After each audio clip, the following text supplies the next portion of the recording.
Hello everyone, welcome to my channel study with notes. This is Khushi and आज का जो हमारा टॉपिक है वो है sampling and non sampling error.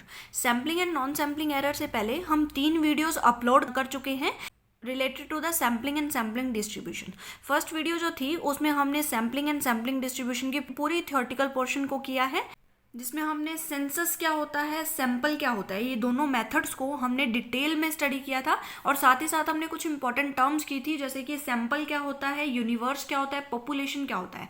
और जो सेकंड वीडियो थी उसमें हमने क्या किया था, प्रोबेबिलिटी सैम्पलिंग मेथड किए थे। और थर्ड वीडियो में हमने नॉन प्रोबेबिलिटी सैम्पलिंग मेथड किए थे, जिसके आगे फर्दर क्लासिफिकेशन की गई है। तो आप वो वीडियोज जरूर देखें, उसके बाद मेरी इस 4th नंबर की वीडियो पर आए। ठीक है, तो यहाँ पर देखो अब क्या कहता है, sampling and non sampling errors.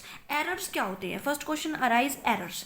Errors क्या होती हैं? एक मिस्टेक होती है जो गलती से हो जाती है। मिस्टेक जो गलती से होती है। अब जो गलती से होती है, मिस्टेकली जो काम हो जाता है, जो जिसके बारे में कोई भी पर्सन करना नहीं चाहता लेकिन फिर भी हो जाती है, तो वो कहते हैं एरर। लेकिन कोई पर्सन इंटेंशनली किसी वर्क को करता है, जानबूझ के कुछ करता है, तो उसे हम एरर नहीं बोलते, उसे हम कहते हैं फ्रॉड। तो वो फ्रॉड्स होते हैं। लेकिन today we study the error. Error क्या होते हैं? तो एरर दो तरीके के होते हैं सैम्पलिंग में, sampling errors and non sampling errors. सबसे फर्स्ट हम स्टडी करते हैं सैम्पलिंग एरर क्या होते हैं। सैम्पलिंग एरर वो एरर होते हैं जैसे कि जो मेथड है सैंपल का, हमने बहुत सारे सैम्पलिंग के मेथड किए, जिसमें हमने probability sampling and non probability sampling को फर्दर डिस्क्राइब किया था। मैं इसीलिए कह रही हूँ कि आप मेरी वो सेकंड और थर्ड नंबर की वीडियो जरूर देखें, क्योंकि वो इसी पे ही बेस्ड है। ठीक है, तो अब कहते हैं कि सैम्पलिंग, जब भी हम सैम्पलिंग करते हैं, जब भी हमने कोई मेथड सेलेक्ट किया, तो वो जो मेथड था वो हमने गलत सेलेक्ट कर लिया। ठीक है, मेथड गलत सेलेक्ट कर लिया, जो सैम्पलिंग थी, मेथड ऑफ सैम्पलिंग थी, वो गलत हो गई। That is known as the sampling error. ठीक है, मतलब कि हमने मेथड ही सेलेक्ट गलत कर लिया, मेथड ही गलत सेलेक्ट कर लिया, तो वो उसे हम बोलते हैं सैम्पलिंग एरर। अब सबसे इंपॉर्टेंट बात क्या होती है कि जब भी हम मेथड्स को सेलेक्ट करें, जब भी हम सैम्पलिंग के मेथड को सेलेक्ट करें, चॉइस करें सैम्पल्स की, तो हम पूरे केयर के साथ, ऑलमोस्ट केयर के साथ क्या है, हम मेथड को सेलेक्ट करें। लेकिन फिर भी गलतियां हो जाती हैं, ह्यूमन नेचर है, ह्यूमन नेचर एरर्स करेगा। सेलेक्टिंग ऑफ मेथड्स में जब अननोइंगली हमारी जो कुछ चीज़ें हो जाती हैं, कुछ गलतियां हो जाती हैं, कुछ एरर्स हो जाती हैं, तो उसे हम बोलते हैं सैम्पलिंग एरर्स। अब रीजंस क्या हैं ऑफ सैम्पलिंग एरर्स? रीजंस सबसे फर्स्ट रीजन क्या कहता है सैम्पलिंग एरर का? Faulty selection of sampling method. First हमारा यही है,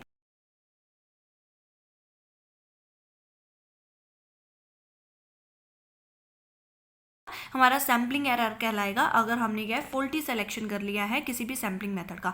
हमने करना तो किसी और मेथड को सेलेक्ट चाहिए था, लेकिन हमने किसी और मेथड को सेलेक्ट कर लिया। रियल में ये करना चाहिए था, लेकिन हमने कर ये लिया। तो यहाँ पर इस बेसिस पे क्या होगा, हमारा जो आंसर होगा, जो कंक्लूजन निकलेगा, वो भी रॉन्ग होगा, एक्यूरेट नहीं होगा, रिलायबल नहीं होगा। तो हमारा क्या है, सैम्पलिंग एरर इस चीज को कहते हैं। अब देखो सेकंड क्या कहता है, सेकंड कहते हैं substituting one sample for the sample due to difficulties in collecting the sample. For example मैंने वही चीज़ कही कि रियल सैंपल हमारा हमें सेलेक्ट करना चाहिए था ये, लेकिन हमने सेलेक्ट कर लिया ये। अब क्यों किया? क्योंकि इस सैंपल को सेलेक्ट करने में हमें बहुत सी डिफिकल्टीज आने वाली थी, और उस डिफिकल्टी से बचने के लिए हमने क्या किया, इस सैंपल को सेलेक्ट कर लिया। तब जब इस सैंपल को, गलत सैंपल को हम सेलेक्ट करेंगे, तो हमारा कंक्लूजन क्या निकलेगा, गलत निकलेगा। वही चीज़ कहता है कि हमने क्या किया, सब्स्टिट्यूट किया, हमने एक सैंपल की जगह पर दूसरे सैंपल को लगा दिया। Substituting one sample for the other, हमने एक सैंपल को सब्स्टिट्यूट कर दिया दूसरे सैंपल के लिए। क्यों किया? क्योंकि due to difficulties in collecting the sample, हमें इस सैंपल को कलेक्ट करने में डिफिकल्टी थी, इसलिए हमने गलत सैंपल को उठा के लगा दिया। तो ये हमारा होता है second type of sampling error. Third क्या होता है? थर्ड कहता है कि हमारी फॉल्टी डिमार्केशन हो गई है ऑफ सैंपलिंग यूनिट। फॉल्टी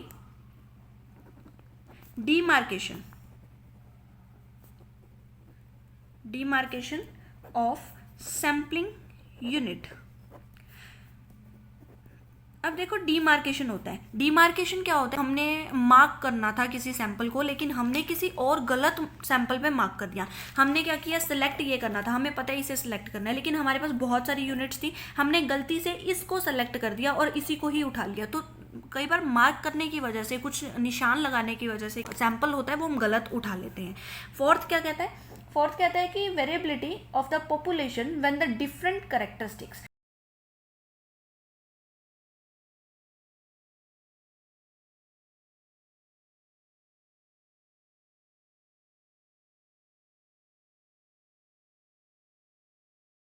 देखो क्या कहता है कि जब भी हमारे जो करेक्टरिस्टिक होते हैं, जैसे ये पॉपुलेशन में बहुत सारी यूनिट्स थी, अब इन सभी यूनिट्स की क्या है, अलग अलग करेक्टरिस्टिक हैं, तो उनकी अलग अलग पहचान है, उनका अलग अलग काम है, वो डिफर है फ्रॉम ईच अदर। हमने पहले भी किया हिट्रोजीनियस, तो ये क्या कह रहा है कि हिट्रोजीनियस नेचर की जब यूनिट्स होती हैं इन अ पॉपुलेशन, तो उनकी जो वेरिएबिलिटी होती है उसकी वजह से भी हमारा जो सैम्पलिंग एरर है वो होता है। कुछ रीजंस है जिनकी वजह से हमारी जो सैम्पलिंग एरर है वो हो जाती है, तो ये 4-5 तरीके के रीजन है। अब क्या कहते हैं non sampling error. Sampling error क्या था कि हमने गलत हमारा जो मेथड है वो सेलेक्ट किया है, जिसकी वजह से हमारा कंक्लूजन गलत निकल गया, रिजल्ट गलत निकल गया, जिसे हम बोलते हैं सैम्पलिंग एरर। अब क्या कहते हैं non sampling error. Non sampling error वो एरर जो ह्यूमन बीइंग की वजह से हुए हैं। देखा जाए तो ऊपर वाले भी ह्यूमन बीइंग की वजह से हुए थे, लेकिन यहाँ पर डायरेक्टली ह्यूमन बीइंग की वजह से ये चीज़ें होती हैं, वहाँ पर इनडायरेक्टली है, वहाँ पर मेथड गलत है। यहाँ पर मेथड की बात नहीं होगी, यहाँ पर कहेंगे कि जो ह्यूमन बीइंग है वो कैपेबल नहीं था काम करने के लिए, उसमें इतनी एबिलिटी नहीं थी, लेकिन फिर भी उसे सैंपल को सेलेक्ट करने के लिए बोल दिया गया। तो इस तरीके से नॉन सैम्पलिंग एरर को डिफाइन किया जाता है। नॉन सैम्पलिंग एरर मतलब कि जो ह्यूमन फैक्टर के कारण जो भी एरर होते हैं, जो एक इंसान की गलतियों की वजह से जो भी हमारे सैंपल को सेलेक्ट करने में जो भी एरर्स हो जाते हैं, मिस्टेक हो जाती है, तो उसे हम बोलते हैं नॉन सैम्पलिंग एरर। और जो एरर्स होते हैं वेरी करते हैं investor to investor. Investor to investor कैसे कि अब एक इन्वेस्टर तो ये सेलेक्ट करता है सैंपल, दूसरा ये सेलेक्ट करता है, तीसरा ये सेलेक्ट करता है। अब जो ये डिफ्रेंसिएशंस है, जो एरर्स हैं, वो डिपेंड करते हैं एक इन्वेस्टर से दूसरे इन्वेस्टर पर। जैसे कि एक इन्वेस्टर बहुत ही कैपेबल है काम करने के लिए, बहुत उसमें कैपेसिटी है, वो कर सकता है, उसके पास पूरी टैलेंट है उस चीज़ को करने का, सैंपल को सेलेक्ट करने का टैलेंट है, तो क्या करेंगे वो एक अच्छा सैंपल को सिलेक्ट करेगा। लेकिन अगर एक और पर्सन है जिसके पास कैपेबिलिटी नहीं है, तो वो क्या करेगा, गलत सैंपल को सेलेक्ट कर लेगा। तो ह्यूमन की वजह से, ह्यूमन फैक्टर की वजह से जब भी कोई एरर आता है, कुछ मिस्टेक हो जाती है, तो उसे हम बोलते हैं नॉन सैम्पलिंग एरर। अब नॉन सैम्पलिंग एरर्स के क्या क्या रीजन है, जैसे हमने सैम्पलिंग एरर के रीजंस किए, अब हम करते हैं नॉन सैम्पलिंग एरर्स के reason. The first is the faulty planning. अब एक जो पर्सन था, जो ह्यूमन बीइंग था, उसने प्लानिंग ही अच्छी नहीं की, तो वो क्या करेगा, अच्छे से अपने सैंपल को सेलेक्ट नहीं करेगा, अपनी जो उसे इन्वेस्टिगेशन करनी है वो अच्छे से नहीं हो पाएगी। तो ये इसका रीज़न होता है जब हम क्या है, प्लानिंग ही अच्छे से नहीं करते हैं। फिर क्या कहते हैं, faulty selection of sample unit.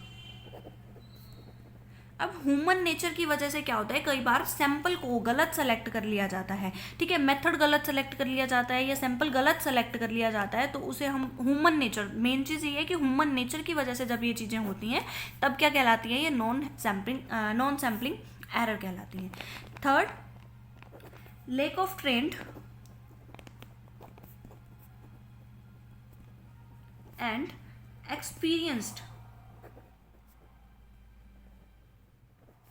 Staff which collect the data.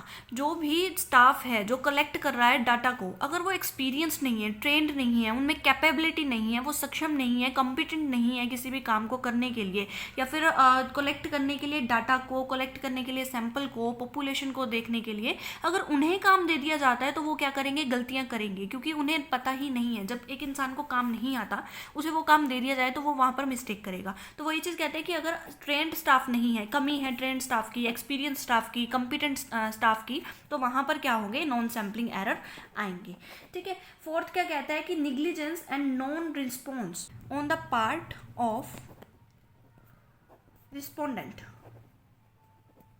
अब देखो रिस्पोंडेंट क्या होते हैं, रिस्पोंडेंट वो पर्सन होते हैं जिनसे एक इन्वेस्टिगेटर कुछ इन्फॉर्मेशन गेन करना चाहता है। अब जब ये रिस्पोंडेंट्स होते हैं जिन्होंने इन्फॉर्मेशन देनी है, वो ही अगर एक पर्सन को, एक इन्वेस्टिगेटर को, एक इन्यूमरेटर को अगर अपनी पूरी इन्फॉर्मेशन नहीं देगा, पूरी उनकी हेल्प नहीं करेगा या उनको थोड़ी निगलेक्ट करेगा, तो उस तरीके से क्या होगा, जो भी कंक्लूजन होगा वो अच्छे से नहीं निकल पाएगा, और इससे हमारी क्या है, जो नॉन सैम्पलिंग एरर जो हैं वो क्रिएट होते हैं। फिफ्थ पॉइंट क्या कहता है, फ्रेमिंग